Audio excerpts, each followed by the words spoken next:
안녕하세요. 김 박사입니다. 윤석열 대통령이 촉발한 자유담론 논쟁 2부를 시작하겠습니다.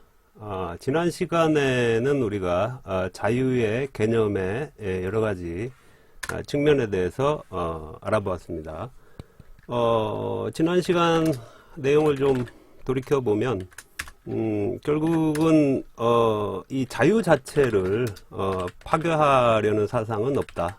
그죠?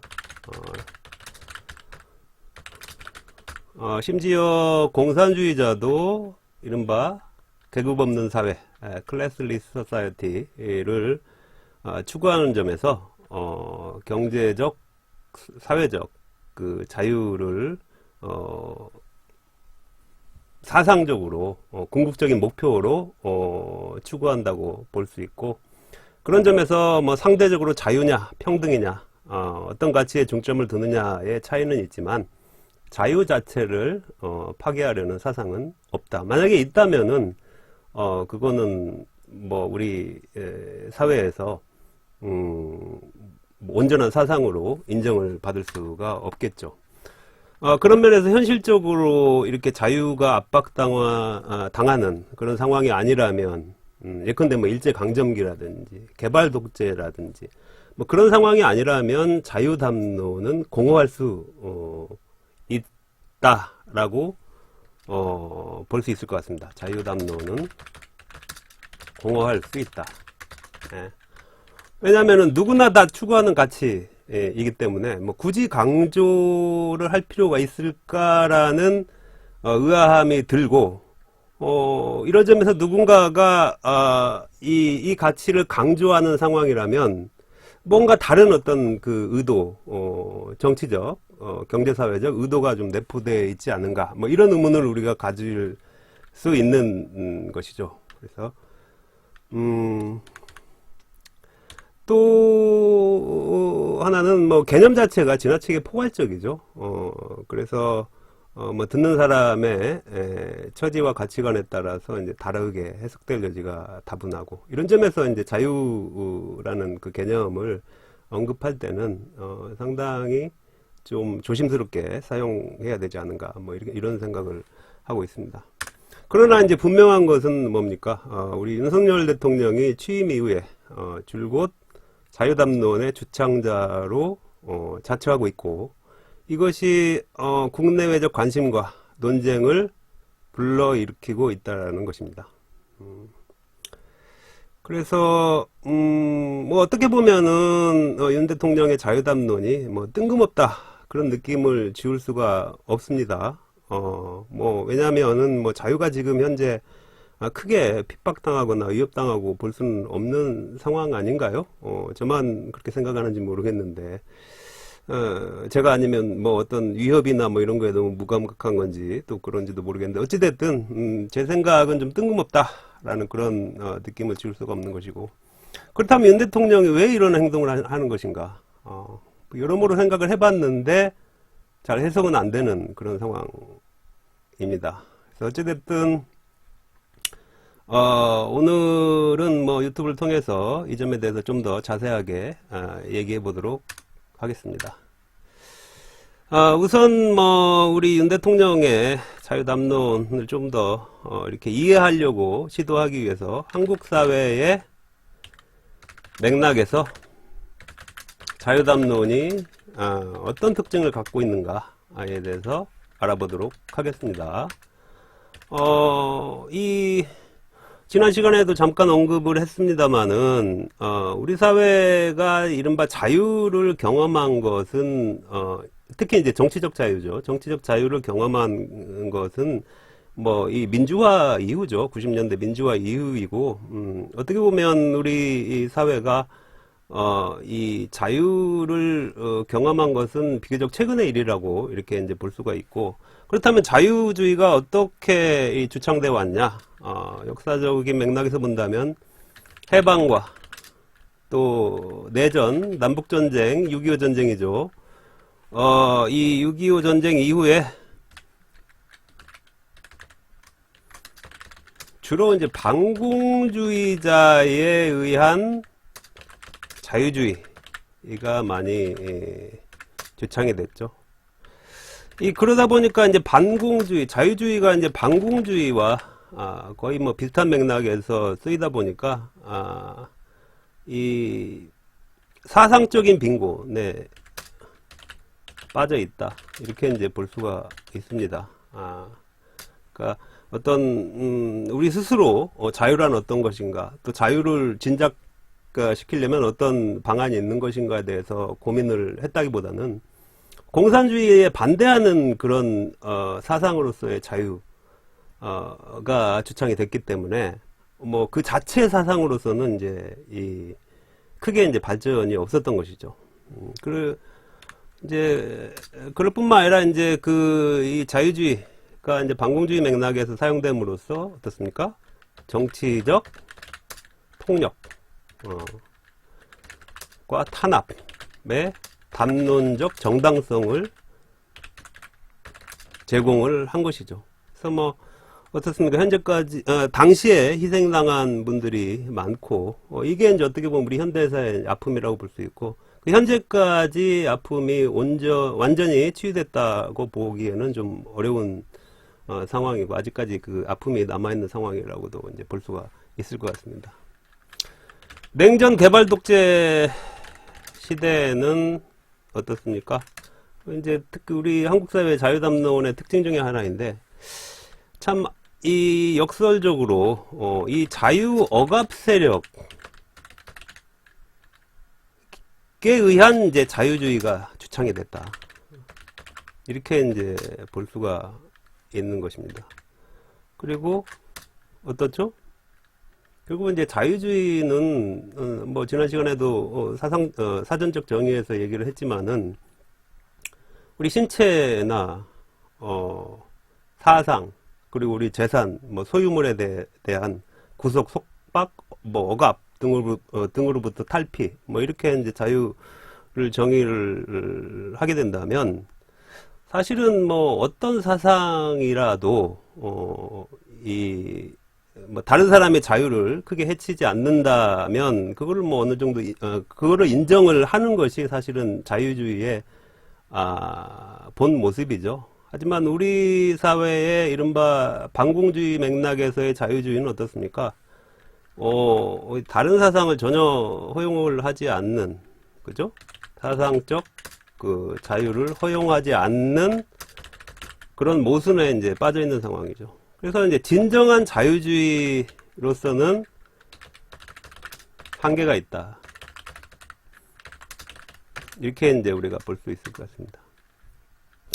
결국 사상적 빈곤에 빠져 있는 한국 사회의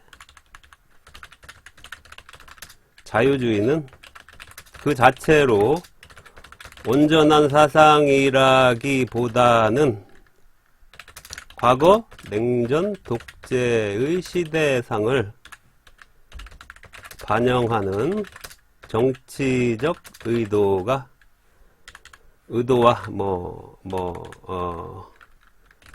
이해관계가 다분히 반영되어 있는, 다분히 깔려 있는 정치 이념이다. 뭐 이렇게 이제 볼 수가 있을 것 같습니다. 그래서 현재 뭐 이런 점에서 현재 우리 사회의 뭐 모순과 문제점에 두루 대응하는 지배 사상으로는 부적합하다, 우리가 이렇게 이제 얘기를 해도 무모하지 않을까 싶습니다. 윤 대통령의 뭐 이런 이 어떤 그 자유 담론에 대한 어떤 역사적 맥락, 뭐 이런 걸 토대로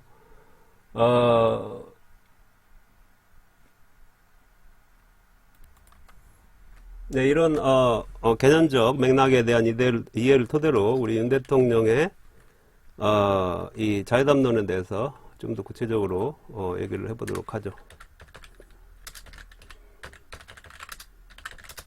윤 대통령이 뭐 이렇게 지난 시간에도 얘기했지만 취임식뿐만 아니라 광복절, 기념사, 유엔 연설 등을 통해서 뭐 아주 뭐 자유의 주창자로 이 전면에 나서고 있습니다. 이렇게 연설을 이렇게 좀 들어보면 주로 이제 정치적 자유에 초점을 맞춘다는 맞추는 것으로 이렇게 해석을 할 수가 있겠습니다. 주로 뭐 국가와 뭐 개인 간의 관계에 대해서 언급을 좀 하시는 것 같고, 또 이 공산주의에 대해서 대한 반대, 뭐 이거를 명확히 하는 뭐 그런 특징을 갖고 있고, 이것은 바로 반공주의의 맥락과 상통한다. 뭐 이렇게 이제 우리가 볼 수 있을 것 같습니다. 이 윤 대통령이 뭐 이 자유가 뭐 중요한 가치, 뭐 공허하지만 어찌됐든 뭐 중요한 가치라고 한다면, 뭐 이렇게 한두 번 정도 또 이렇게 조금 더 뭐 널리 너그럽게 이해를 한다면 뭐 한 두세 번 정도 서너 번 정도까지 뭐 언급을 할 수 있는 정도의 개념이 아닌가. 하지만은 뭐 무슨 33번, 21번, 11분 동안 21번 이렇게 얘기한다는 거는 자유에 대해서 지나친 집착을 보이고 있다. 뭐 이렇게 이제 우리가 말을 해도 과언이 아닐까 싶기도 하고요. 이렇게 자유에 대한 지나친 강조를 통해서 결국은 이게 나는 반공주의자다 라는 그런 담론 효과를 내고 있는 게 아닌가, 뭐 이런 생각을 할 수가 있겠습니까?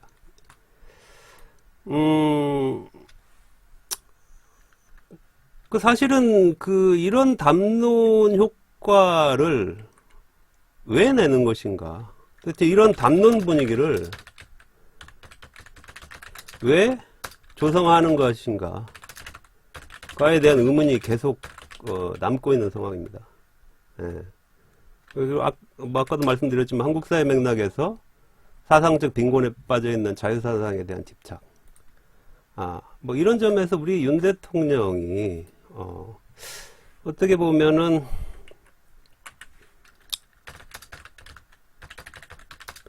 다양한 사상이나 생각, 담론들을 두루 아우르려는 노력과 고민을 얼마나 했는가에 대한 의문이 좀 남고 있는 상황입니다.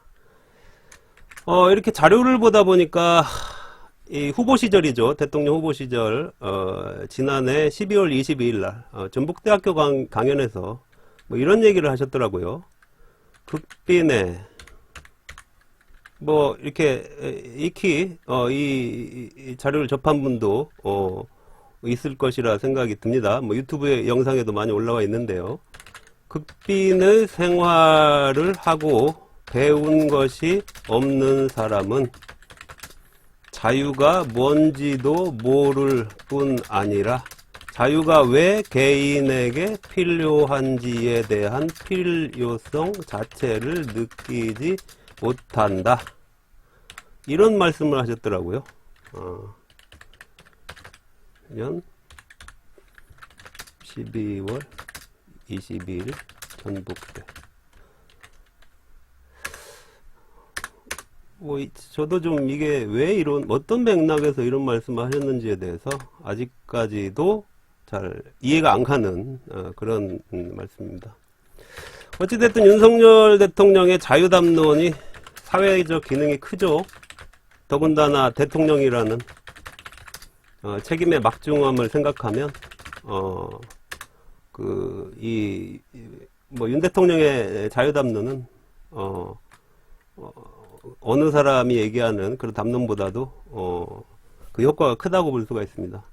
가장 중요한 담론적 기능은 무엇일까요? 가장 중요한 담론적 기능은 타자의 구성이라고 해요. 타자의 구성. 이거 타자? 다른 사람이죠? 타자. 다른 사람.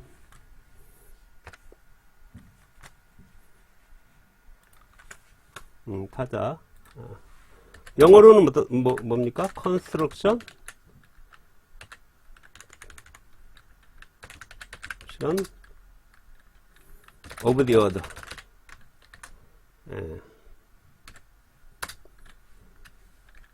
이 타자는 나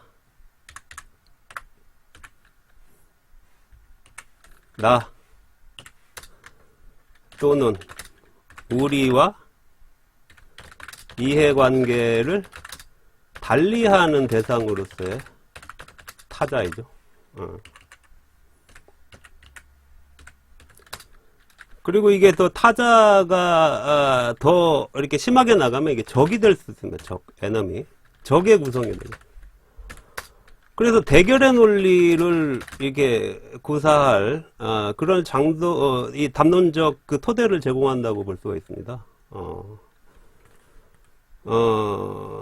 이게 조금 더 그러니까 이제 외부에 이제 타자가 있다면은 어떻습니까? 내부적으로는 이렇게 정체성이 강화가 되겠죠. 그래서 외부의 적을 대상으로 한 내부 단결을 도모하는 효과가 있다고도 이제 볼 수가 있는 것이죠. 뭐 이걸 좀 더 구체적으로 본다면 어떻습니까? 국내적으로 이른바 좌파.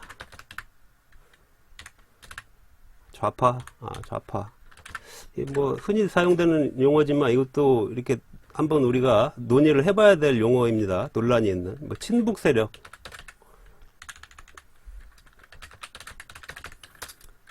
뭐 사회주의, 공산주의자에 대한 공격, 의 효과를 낼 수가 있고, 이들을 적으로 구성하는 그런 어떤 효과를 낸다고 볼 수가 있고, 어떻습니까? 이런 적의 구성, 적에 대한 공격을 통해서 어떨까요? 이른바 보수로서의 뭐 선명성을 부각하는 효과가 있다고 볼 수가 있는 것이죠. 이게 이제 당파적이게는 부합이 될지 모르겠습니다. 하지만 윤 대통령이 뭐 한 당원이기도 하지만 대통령이라는 자리인데 우리 사회 전체적으로는 어떤 이익을 가져올지에 대해 의문이 든다. 혹시라도 소모적 논쟁을 일으키는 그런 효과가 있는 건 아닌지에 대해서 생각을 해볼 필요가 있죠. 국제적으로는 어떻습니까? 북중러에 대한 반감을 명확히 하는 효과가 있는 것이죠. 반면에 이제 미일에 대해서는 우리가 뭐 접근을 하겠다, 뭐 이런 의도가 이게 내비치는 것이라고 볼 수가 있고, 한반도 대결 구도가 주변의 대결 구도가 명확하하는 효과가 있는 것이고, 과연 평화에 도움이 될까요? 네. 그리고 대한민국의 위상과 국익 확보에 도움이 될는지 의문입니다. 어찌됐든 북한이 우리의 민족이고 중국은 최대 교역국이죠. 우리나라의 최대 교역국이죠. 러시아 어떻습니까? 무시할 수 있는 나라입니까? 뭐 이런 점에서 국익에 대해서는 다시 한번 좀 생각을 해봐야 될 것 같고, 결론적으로는 뭐 윤 대통령의 자유담론 주창이 현 시대에 어울리지 않는 다소 뜬금없는 담론이라고 보여지고, 뭐 이게 국익에도 크게 도움이 되지 않는 행위가 아닌가. 그렇다면 왜 그럴까에 대한 의문이 계속 남는 상황입니다, 사실은. 여기에 대한 반론이나 적절한 해석이 있으면은 뭐 댓글로 언제든지 남겨주시길 바라고요. 윤 대통령이 촉발한 자유담론 논쟁은 여기까지 하고, 다음 시간에는 다른 주제로 잡담을 나눠보도록 하겠습니다. 고맙습니다.